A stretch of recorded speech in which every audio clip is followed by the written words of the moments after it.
Siguro kaya yung mga magulang natin, ayaw tayo malingat sa paningin nila noon dahil inaabot ng buwan o taon bago ka nila makasama ngayon. Siguro kaya palagi tayong inaalalayan sa paglalakad ng mga magulang natin. Kasi kapag tumanda, walang ibang tutulong sa atin kundi sarili lang natin.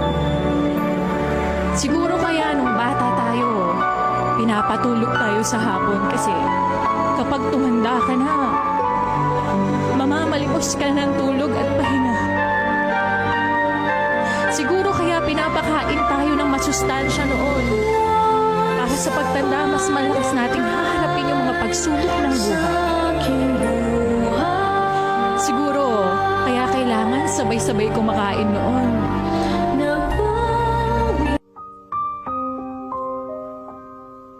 Kasi darating pala yung araw na mag-isa ka na lang kakain ngayon. Dito ka lang sa puso